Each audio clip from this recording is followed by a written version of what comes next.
हमने मोदी जी से केतली छीन ली है। अब जब केतली नहीं होगी तो चाय पिला के जनता का बेवकूफ भी नहीं बना पाएंगे।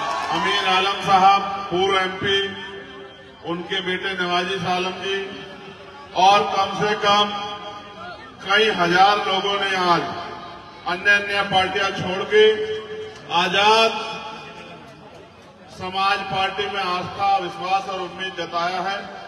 मैं उन्हीं के स्वागत में वहां गया था, लेकिन मुझे ये भी याद था कि गोकुलपुरी वालों ने और गोकुलपुरी में भी चमन पार्क वालों ने मुझे बुलाया, मुझे वहां भी जाना है।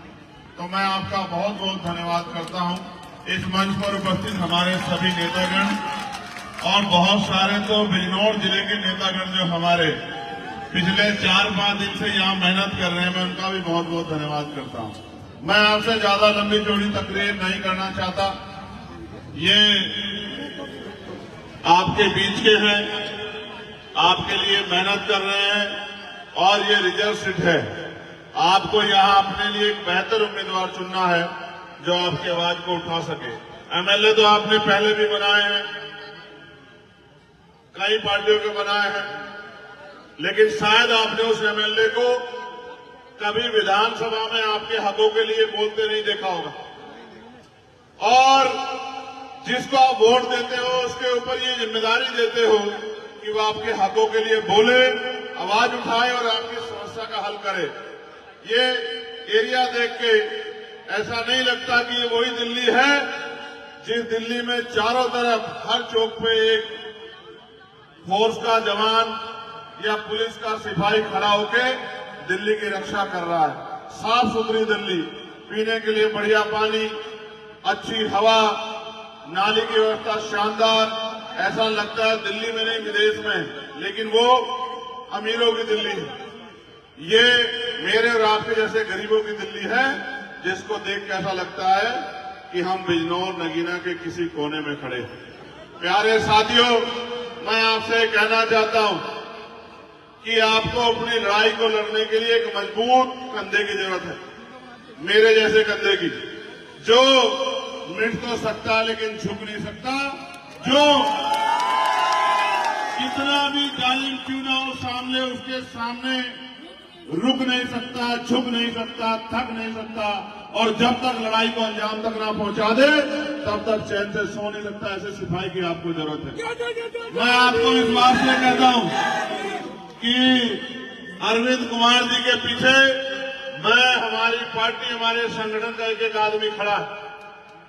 अगर आपने भाई अरविंद जी को आशीर्वाद दिया, उनके हाथों को मजबूत किया, इससे पहले मैं ये भी कहूंगा कि आप 100 रुपए का सामान खरीदोगे तो सामान को 4-5 बार पलट कर देखोगे कि ये सामान खराब तो नहीं है, ये सामान एक्सपायर तो नहीं हो गया है, ये सामान जितना ले रहा उतना पूरा है या नहीं है।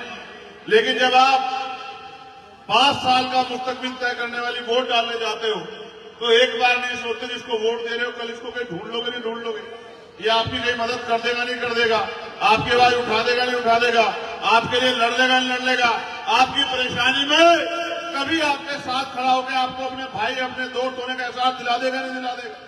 और आप हमेशा कभी इसे जिताते आ रहे हो, कभी इसे जिताते आ रहे हो। मैं आपसे पूछना चाहता हूं, मेरे गोकुलपुर के भाइयों और उनमें भी चमन पार्क के भाइयों, आप कब जीतोगे? यहां खड़े होने की स्थिति है क्या? आप में से एक आदमी ईमानदार से खड़ा होकर यहां बताओ कि यहाँ के स्मेल वो सांसों में घुटन पैदा कर रही है नहीं कर रही है? बताओ आप मुझे। क्यों ये यहाँ इंसान नहीं रहते क्या? कि यहाँ के लोगों को अच्छी हवा का अधिकार है या नहीं है? साफ पानी का अधिकार है या नहीं है? क्या ये लोग टैक्स नहीं देते हैं क्या? क्या ये इंसान नहीं है क्या?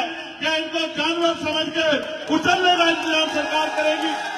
मैं आपको जिम्मेदारी से कह रहा हूं, मैं तो आपका अपना हूं और आप जानते हो 24 घंटे 7 दिन, और मैं आपको विश्वास दिला के कह रहा हूं कल पार्लियामेंट चलेगा और कई ऐसे मुद्दे उत्तर प्रदेश के जहां उत्तर प्रदेश में जुल्म हुआ है, संबल से लेके और अयोध्या तक, और वहां की सरकार ने गरीबों का मजाक उड़ाने का काम किया। कल पार्लियामेंट चलेगा।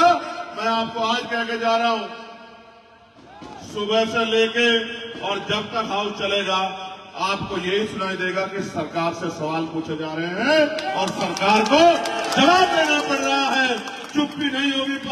में कल मैं आपसे जवाब देता हूं।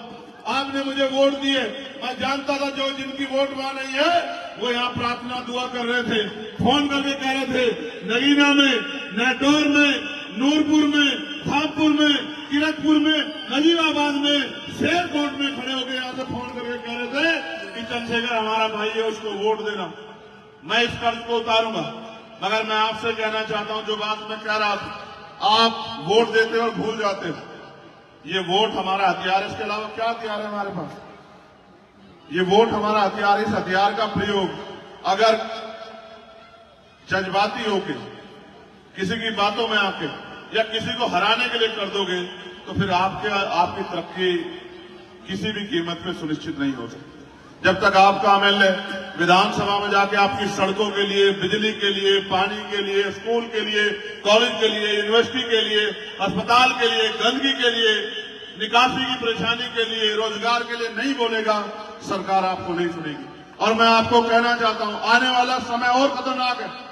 जिस तरह पिछली सरकार में चिन्हित कर करके गरीबों, किसानों, मजलूमों, दलितों, पिछड़ों, मुसलमानों की बस्तियों को ये कह के हटाया गया कि यहाँ बुलडोजर चलेगा क्योंकि अवैध बस्ती है, जहां 50-50 साल से रह रहे हैं, जहां 40-40 साल से रह रहे हैं, उन बस्तियों से निकालने का इंतजाम और उसकी रणनीति जो सरकारों ने बनाई है। एक आवाज मजबूत नहीं है आपके पास जो असेंबली में खड़ा होके और आपकी आवाज बनकर सवाल पूछ सके कि जब हमने 50 साल में इस बंजर भूमि को सींच के आज रहने लायक बनाया तो हम अपनी इस बंजर भूमि में जिसको हमने रहने लायक बना दिया, हम इसमें गलत कैसे हो सकते हैं? हम इससे बाहर होने वाले क्यों हो सकते हैं? ये पूछने वाला कोई नहीं। इसलिए मैं आपसे अपील करके कहना चाहता हूं कि उधर तो दूसरी तरफ मैं देख के आया था, मैं उस दिन गया था, गुरु रविदास जी के गुरुघर, उनकी कमेटी यहां बैठी है, उन्होंने तो मन पक्का कर लिया। अब आपकी बारी, आपको जिम्मेदारी देने आया हूं। एक मौका आप भाई अरविंद जी को दो, जहां आपको जरूरत पड़ेगी 24 घंटे 7 दिन चंद्रशेखर आजाद आपकी सेवा के लिए खड़ा रहेगा। इस बात को मैं आपको विश्वास दिलाता हूं। बहुत दूर नहीं है। हम लोग तो अगर सो जाते हैं तो नगीना पहुंच जाते हैं, यहां हाईवे चढ़ते सो जाते हैं, नगीना पहुंच जाते हैं 3-3.5 घंटे में। और ये नगीना के लोग यहां इसलिए घूम रहे हैं, ये इसलिए घूम रहे हैं क्योंकि ये चाहते हैं कि अब हमारी शक्ति बननी चाहिए और हमारी ऐसी मजबूत आवाज बननी चाहिए जो समय समय पे हमारी लड़ाई को मजबूत करे। मैं जिन साथियों ने ये प्रोग्राम कराया है, ये कुछ ज्वाइनिंग भी है। ये हमारे नेता सलीम अंसारी साहब इतने बड़े कागज लाते हैं, रब्बी लाते हैं।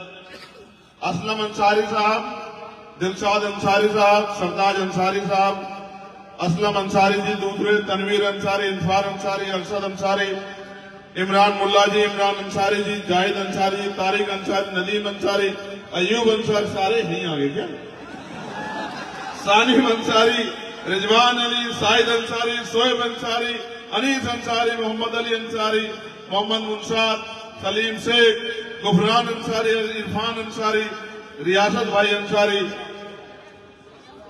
रईस प्रधान जी, परवेज कटारिया जी, मोइनुद्दीन सैफी जी, आसिम मलिक जी, नईम मलिक जी, रिसान मलिक जी, अरशद मलिक जी, सलाउद्दीन मलिक जी, इरफान अंसारी जी, दिलशाद कुरैशी, सदाकत अंसारी, सोनू अलवी साहब, उवैस इकबाल जी, जमील मलिक, साकिब मलिक, शोएब मलिक, दानिश मलिक, फरदीन मलिक, जुनेद मलिक, आप सबका मैं बहुत बहुत धन्यवाद करता हूं। और आपको एक ही विश्वास दिला सकता हूं, आप जानते हैं मेरे किरदार को। क्या कभी किसी पे जुल्म हुआ तो चंद्रशेखर ने पीछे लाइन में खड़े होकर इंतजार किया, आगे बढ़कर सामने क्या? बताओ ईमानदारी से, पूरी जिम्मेदारी से बताओ, सामना किया या पीछे खड़े होकर इंतजार किया? बताओ। तो फिर एक मदद मेरी कर देना। मैं जानता हूं और हम तरीका भी जानते हैं, आप भी जानते हो कि हमारी जड़ें इतनी मजबूत है कि हम रात रात में बहुत कुछ बदल सकते हैं। जब जानते हो नहीं जानते हो, तो यहां मैं आपको जिम्मेदारी के तौर पे कह रहा हूं, फोन उठाओ, जेब में देखो, निकालो, निकलेगा, देखो जेब में डालो, जेब में हाथ है फोन। इस फोन में नंबर होंगे नहीं होंगे गोकुलपुरी के? एक फोन भाई 8 घंटे हम लोग अपना घर चलाने के लिए मेहनत करते नहीं करते हैं? इज्जत की जिंदगी जीने के लिए, अधिकार के साथ जिंदगी जीने के लिए, अपनी लड़ाई लड़ने के लिए, 5 साल के लिए अपना भविष्य तय करने के लिए, क्या हम आने वाले 2-3 दिन 1 घंटा फोन भी यूज नहीं कर सकते? क्या अपना कर सकते नहीं कर सकते? तो फोन निकाल के 1 घंटा गोकुलपुरी वालों को फोन करना कि इस बार वोट को इधर उधर नहीं डालना। इस बार क्या है हमारा निशान? इनको पूछ रहा हूं, क्या है निशान? क्या है निशान? नहीं, ये केतली कहाँ है? वो केतली दिखाओ। ये केतली है ना, सारी सरकार देख ली, अब की बार देख ली। ये केतली नहीं, अलादीन का चिराग है। क्या है देखो, ये बताओ। हमने मोदी जी से केतली छीन ली है। अब जब केतली नहीं होगी तो चाय पिला के जनता का बेवकूफ भी नहीं बना पाएंगे। ठीक है, अभी केतली छीनी, आगे चाय वाला कारोबार भी खत्म कर देंगे। ठीक है, फिर ये काम भी हम पे रहेगा, तो जनता का नुकसान भी नहीं कर पाएंगे। एक बात और कहनी, सुनो, ये भाजपा के लोग कह रहे हैं 500 रुपए का सिलेंडर देंगे, कह रहे हैं नहीं कह रहे हैं? और ये कह रहे हैं कि भाई हम 2500 रुपए महिलाओं को भी देंगे, कह रहे हैं ना? मैंने इनसे अभी पूछा, नहीं अभी की सुन लो, छोड़ दो पुरानी। मैंने इनसे पूछा, भाई उत्तर प्रदेश की जनता ने तो आपकी सरकार बना रखी, उनको दे दो 500 का सिलेंडर, वहां की महिलाओं को दे दो 2500 रुपए, हरियाणा वालों ने अभी ताजी बने उनको दे दो, उत्तराखंड वालों को दे दो, मध्य प्रदेश राजस्थान वाले दे दो। इनको देना कुछ नहीं है, इनका बस चले तो ये हमारी रोजी रोटी भी बंद कर दे और ये हमारे सांस लेने का अधिकार भी छीन ले। इनका इलाज परमानेंट करना पड़ेगा। इसलिए बहादुर लोगों की जरूरत है, और बहादुर लोगों में से एक अरविंद कुमार आपके बीच में है।